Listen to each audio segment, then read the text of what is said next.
a paz do nosso Senhor Jesus Cristo seja abundante na sua vida, na vida da sua família. Muito obrigado pelo carinho de me deixar entrar aí no seu lar, para que a gente comece uma nova jornada através de mulheres que Deus escolheu, mas escolheu de uma forma muito graciosa, para que elas pudessem fazer parte dessa genealogia maravilhosa que traria o nosso Deus encarnado na pessoa de Jesus Cristo ao mundo. Então eu convido você a prestar bastante atenção. Eu sei que você já está com a sua Bíblia, porque nós vamos aprender muito. E começando com essa mulher chamada Tamar, nós veremos nas Escrituras que nenhuma dor é tão grande. E a gente sabe que muitas pessoas enfrentam muitas dores e às vezes pensam que não tem mais esperança, que Deus não pode usar mais essas pessoas. Mas como Tamar, veremos o que Deus fez, como Deus faz para nos lembrar que as suas promessas, elas se cumprem, independente de quem quer que seja. Claro, olhando para as Escrituras, dentro sempre de um propósito muito bem definido. Já vou pedir para que você se inscreva no canal se você ainda não se inscreveu, que você deixe o seu like, curta o vídeo. Muitas pessoas estão sendo alcançadas por essas mensagens bíblicas e sendo transformadas para a glória do Senhor Jesus.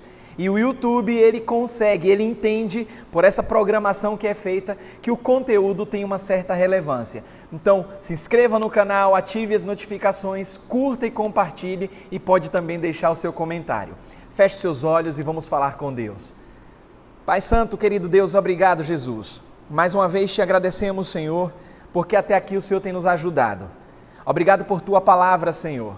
Palavra de esperança, palavra que firma os nossos passos em Seus caminhos e são caminhos de vida eterna, Senhor. Nós sabemos que a Tua palavra tem um poder maravilhoso e ela vai cumprir todo o objetivo para que foi designada, Senhor. Ela não voltará vazia. Por isso eu creio no Teu poder através da Tua palavra. Fala, Senhor, com cada homem, criança, mulher, idoso, idosa, quem quer que seja, onde essa palavra chegar, que o Senhor fale de maneira poderosa a cada coração. É o meu pedido e a minha oração no nome santo de Jesus. Amém e amém. Muito bem, meus queridos que acompanham aí nos seus lares, a nossa história, ela começa mais ou menos 3.500 anos atrás. Então, percebam que é uma história de séculos, né? Vamos colocar assim, mais ou menos, porque alguns estudiosos, eles não chegam a um consenso e uma precisão específica com relação às datas. Então, por aproximadamente há mais de 3.500 anos é que se passa essa história. Para que você possa já abrir a sua Bíblia, você vai localizar Gênesis capítulo 38. Porque a nossa história, a história de Deus na vida dessa personagem começa em Gênesis no capítulo 38. E é muito interessante que a história de José do Egito, ela é interrompida. A Bíblia, ela vai contando a história de José e quando chega no capítulo 38 é como se fosse uma espécie de parêntese. Então a história, ela é interrompida para que a gente conheça a história dessa mulher chamada Tamar. E tudo começa, claro, eu falei até no nosso último encontro, que vivemos em uma sociedade machista, não temos para onde correr. E para que isso seja desconstruído, é muito importante olhar para a palavra do Senhor. E é por isso que eu estou apresentando para você, de uma forma muito didática, dinâmica, a história de 5 mulheres importantes, especiais, que fazem parte logo dessa genealogia descrita em Mateus no capítulo 1. Você que acompanhou o último encontro, você viu e aprendeu sobre isso. Então tudo começa com Judá, o 4º filho de Jacó e de Lia, a primeira esposa de Jacó. Você pode depois acompanhar em Gênesis no capítulo 35. Em vez de buscar para si mesmo uma esposa em meio à parentela, como fizeram Isaac e Jacó, Judá, ele decide ir por outro caminho. Ele se afasta dos seus irmãos, logo após ele e os seus irmãos venderem José para os israelitas, ele decide trilhar o seu próprio caminho. Aqui já começa o cerne da questão. Notem que Deus, ele tem propósitos específicos nas nossas vidas e muitas vezes o que é que a gente faz? A gente dá um jeitinho. A gente tenta desconstruir tudo aquilo que Deus diz, tudo aquilo que Deus promete, que Ele garante, e a gente começa a seguir por outros caminhos. Não foi diferente com Judá. Depois do evento que acontece com relação a José, ele se aparta dos seus irmãos e ele vai seguir aí por outros caminhos. Você pode ler também, eu estou dando aqui essas dicas para que você possa estudar, facilitar o seu estudo, lá em Gênesis no capítulo 37. Então a gente chega em Gênesis no capítulo 38, que você já está com a sua Bíblia aberta, depois você também pode conferir, e logo nos primeiros 5 versículos, você vai ver que Judá, o que é que acontece? Judá ele foi morar em Adulão, na casa de um homem chamado Ira. E a Bíblia diz que em Adulão, Judá conheceu a filha de um cananeu. Notem aquela questão de que Deus, ele preserva e que tem uma história por trás de toda essa preservação da cultura, de que é muito importante que os israelitas, eles estejam com os israelitas para manter uma linhagem. Só que o homem tenta dar um jeito de frustrar os planos de Deus. E aqui nós vemos que Judá, dentro desse contexto do capítulo 38 de Gênesis, a Bíblia fala que em Adulão, Judá conheceu uma filha, a filha de um cananeu, cujo nome era Sua, uma outra versão traz Suá. E o que acontece? Ele teve 3 filhos, e a Bíblia relata o nome desses 3 filhos, Onã e Selá. Então a Bíblia diz que Judá escolheu uma mulher para que era o seu filho primogênito, uma também cananita de nome Tamar. Então temos logo aqui a apresentação desta mulher, Tamar. Então, como um bom pai para o seu primogênito, para manter a linhagem do seu jeito, da sua forma, ele escolhe uma mulher que a Bíblia fala que era cananita, e ele dá para o seu filho mais velho, o seu filho chamado O que é interessante olhar nesse contexto é que o casamento de e Tamar, ele não dura muito. Notem, quando a gente se afasta dos caminhos do Senhor, quando decidimos seguir por conta própria, fazendo o nosso destino, alguma coisa tem que dar errada. E a Bíblia fala muito isso, lá em Romanos, o apóstolo Paulo escrevendo para os cristãos em Roma. Ele diz a esse respeito, que os homens deram as costas para Deus. Os homens fazem isso, eles dão as costas para Deus, eles começam a fazer e tentar trilhar os seus próprios caminhos, e não foi diferente. Judá dá o primeiro passo errado, ele vai lá, ele encontra, ele se separa dos seus irmãos, ele vai seguir a sua vida, ele se casa, tem aí, compõe a sua família, e dá para o seu filho uma cananita. Notem que ela entra aparentemente de inocente. Guarde esse aparentemente, porque tem uma história muito bonita. Claro, de dor também na vida de Tamar, mas uma história de fazer valer tudo aquilo que Deus tinha prometido, para que as suas promessas fossem cumpridas. Então esse casamento muito perturbado, muito conturbado, ele não dura muito. Por quê? Porque esse filho primogênito de Judá, chamado ele era perverso diante de Deus, e a Bíblia fala no versículo 7 do capítulo 38, olha o que diz o versículo 7 do capítulo 38 de Gênesis.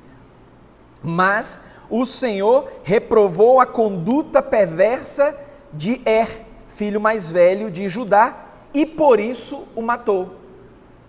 Então o filho mais velho de Judá, Deus o mata, porque ele tinha uma conduta, como a Bíblia fala, uma conduta perversa. Só que Judá, ele conhecia, ele sabia das promessas de Deus, ele sabia dessa questão de linhagem, e como um pai que quer fazer a vontade de Deus de maneira parcial, mas a sua vontade tem que prevalecer, o que é que acontece? Lembra que eu falei aqui, mencionei, mostrei nas escrituras, que Judá teve quantos filhos? 3. Quais foram os nomes deles? Onã e Selá. Então, o mais velho, perverso, Deus o mata. Então a gente tem agora Onã. E a Bíblia fala que Judá, com muito cuidado dessa questão de linhagem, ele deu ordem ao seu segundo filho, Onã, para se deitar com Tamar. E assim o que aconteceu? Esse filho do meio, ele iria cumprir uma lei, e depois você também pode ler com muito cuidado, lá em Deuteronômio, no capítulo 25, uma lei chamada a lei do levirato. O que significa isso? Só para resumir, essa lei do levirato é que quando a esposa do irmão viúvo, né? Na verdade, quando a esposa daquele irmão, ela fica viúva, ela pode se casar com o próximo irmão para manter a linhagem. Essa é a lei do levirato que foi incluída até na lei de Moisés.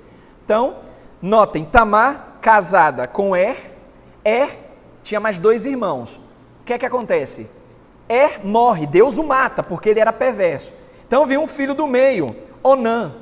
Pela lei do levirato, para manter a linhagem de Er e Tamar, Tamar não poderia ficar viúva, ela tinha que casar com o próximo irmão, que é o que acontece, e Judá sabia disso.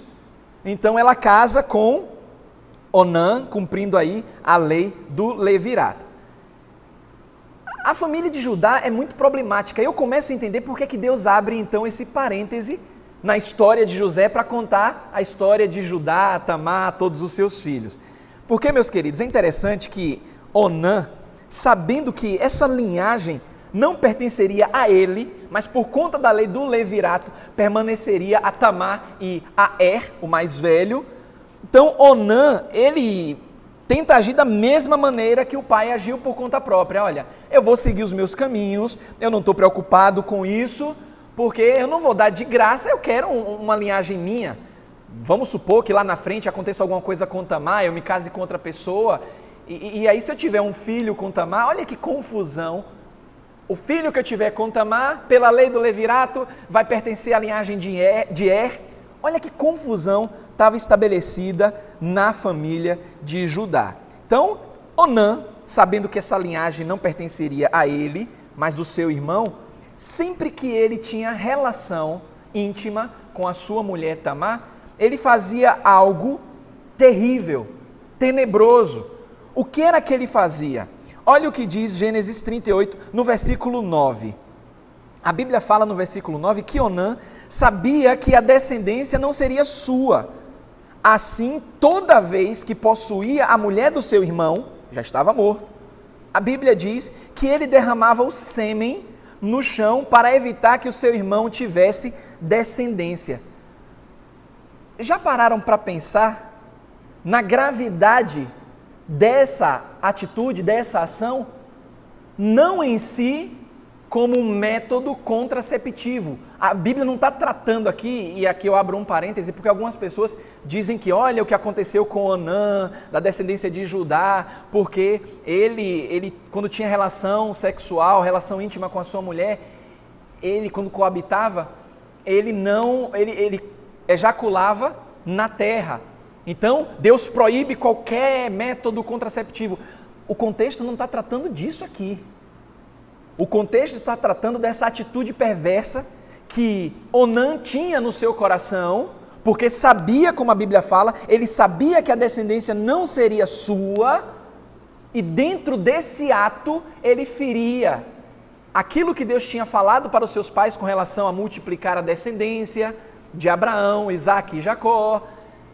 Mas ele, num ato egoísta, a Bíblia fala, ele sabia que a descendência não seria sua. Assim, todas as vezes que possuía a mulher do seu irmão, derramava o sêmen no chão para evitar que o seu irmão tivesse descendência. Olha que coisa absurda. Então, como se não bastasse o seu irmão mais velho ser perverso, Deus o matou, o que é que você acha que vai acontecer com o do meio?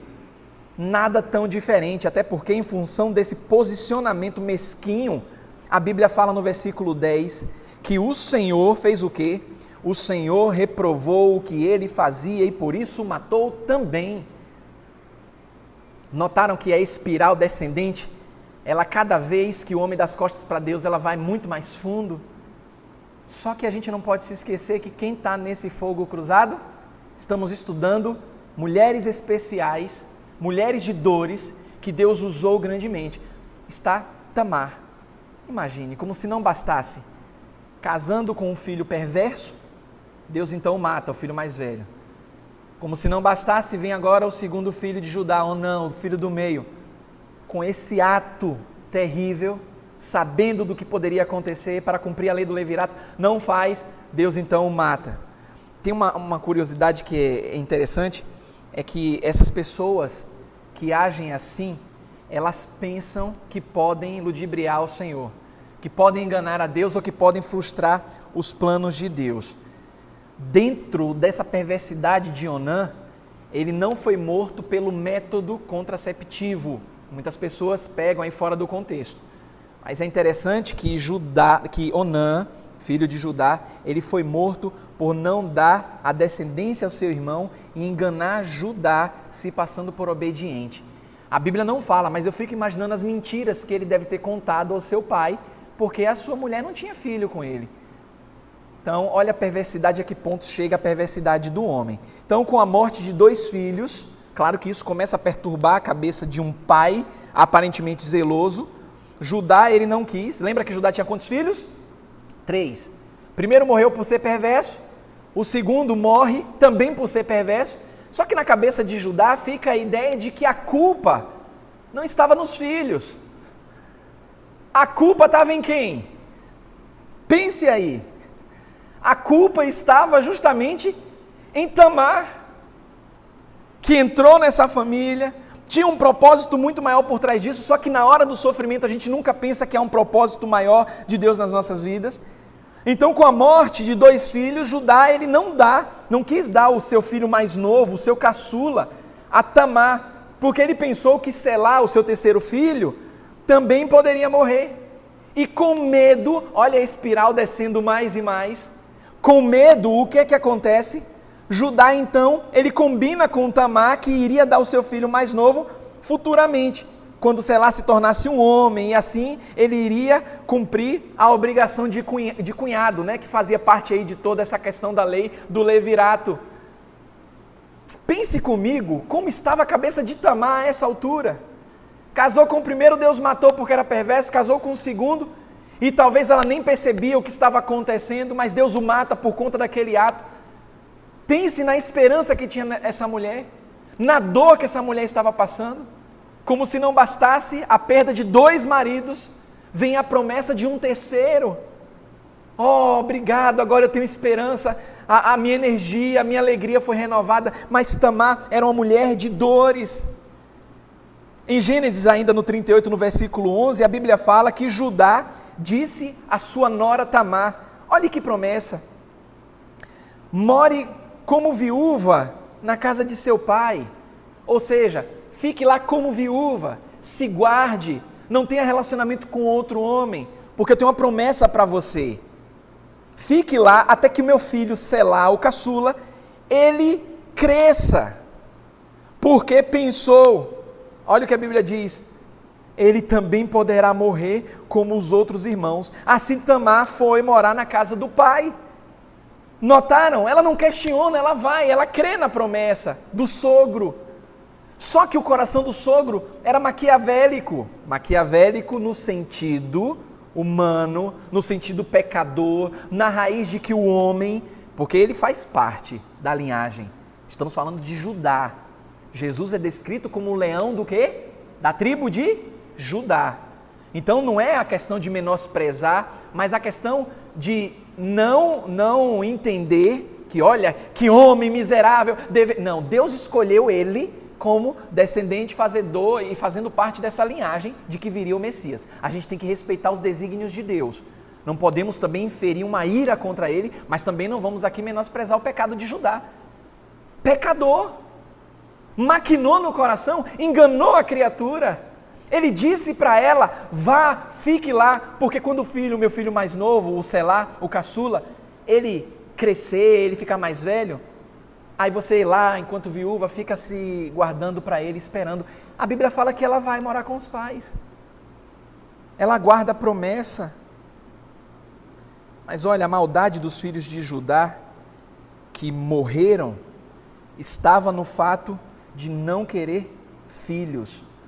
Eles não queriam cumprir aquilo que Deus tinha dito que faria, a descendência de Abraão, Isaac e Jacó, uma promessa futura de crescer, de multiplicar e seriam numerosos como as estrelas dos céus, mas eles não queriam ter filhos. Aí alguém pode se perguntar, será que é então pecado? Foi pecado na vida de na vida de Onã, não querer ter filho? Onde é que está o pecado? Onde é que está a maldade em não querer ter filho, se essa foi a questão? Mas olhando pelo contexto, a gente sabe que não era só não querer filho. Não é nenhum pecado você que não ter filho, ter planejado não querer ter filho. Só que estamos tratando aqui de uma linhagem que Deus tinha feito uma promessa e que para que isso se cumprisse, eles dessa linhagem precisariam ter filhos. Para qualquer outra família na face da terra, não havia e continua não sendo nenhum pecado não querer ter filho, mas para os descendentes de Abraão, Isaque e Jacó, a maldade se resume justamente na falta de confiança na promessa de Deus. É aqui que mora o pecado. Meus irmãos, todos da casa de Judá, eles tinham conhecimento da promessa que Deus fez a Abraão. Todos sabiam disso que Deus tinha falado para Abraão, Isaque e Jacó. Todos eles sabiam que Deus iria abençoar Abraão, que era, diga-se de passagem, o bisavô de Judá, que iria conceder a ele um filho. A história de Abraão é bonita. Sara, sua esposa, era estéril. E mesmo assim deu à luz com 90 anos de idade, sendo estéril, já avançada em idade. Com Isaque, que nasceu segundo a promessa, também não foi diferente. Por quê? Porque Rebeca também era estéril e deu à luz a gêmeos, Jacó e Esaú. É interessante que a Bíblia mostra que a história vai se repetindo. Com Raquel também era estéril, teve 2 filhos, José e Benjamim. Lembram disso? Mas os 2 filhos de Judá, Er e Onã, eles não fizeram caso do que eles sabiam. Eles menosprezavam as promessas de Deus. Não levaram em conta o que Deus tinha falado, mesmo sabendo das promessas de Deus. Eles fizeram pouco caso através do seu pai. Eles não se portaram como herdeiros da promessa, mas negligenciaram tudo aquilo que Deus tinha dito. E pior, nem mesmo Judá considerou a promessa e a fé de Abraão, seu bisavô, ao negar o seu filho mais novo a Tamar. Ele maquinou no seu coração não entregar o seu filho mais novo, ou selar, com medo de que o problema estivesse em Tamar ou nas atitudes que ele fez. E quando a gente olha para as Escrituras, através da vida de Tamar, mesmo apesar de ser estrangeira, só o fato de ficar sabendo da história da família de Judá, porque ela sabia do que envolvia, a família de Judá estava envolvida com as promessas de Deus, diferente dos seus filhos, Tamar, ela considerou as histórias que tinha ouvido a respeito dos seus antepassados, dos antepassados de Judá no caso, acerca da promessa feita a Abraão. E mesmo assim Tamar, ela foi até o final para buscar a linhagem, para buscar a origem, a sua descendência através do seu marido. Meus amados irmãos, a gente pode entender que Tamar, ela sabia dessa promessa feita aos antepassados de Judá, o seu sogro. Por quê? Porque Abraão, a Bíblia fala que Abraão ensinou os seus filhos e a sua casa. E quando a Bíblia fala assim, seus filhos e sua casa, casa significa descendência. Para abordar tudo aquilo que havia sido estabelecido por Deus. Não é à toa que Gênesis 18, a Bíblia diz no versículo 19, porque eu o tenho conhecido e sei que ele há de ordenar aos seus filhos e a sua casa, ou seja, a sua descendência, depois dele, para que guardem o caminho do Senhor, para agir com justiça e juízo, para que o Senhor faça vir sobre Abraão o que acerca dele tem falado. Está lá em Gênesis 18, 19. Só que Tamar, ela foi defraudada de uma vida normal. Tamar foi defraudada de um casamento feliz. Tamar, ela foi defraudada de um bom nome. Tamar, ela foi defraudada de uma boa reputação. E essa história não para por aqui não. Porque esta mulher, sendo usada por Deus, fazedora, estando na linhagem de Jesus, olha, ela vai fazer algo, coisas irão acontecer. E prepara o seu coração, viu? Porque ainda vem muita coisa boa nesse sentido. Estamos apenas em Tamar e nem acabamos a história dela. A minha oração é para que você tenha amor pelas Escrituras, que o seu coração comece a arder de desejo para aprender mais da palavra do Senhor e aprender, através da vida de Tamar, sendo homem ou mulher, você que está me ouvindo agora, que nenhuma dor é tão grande como foi na vida de Tamar.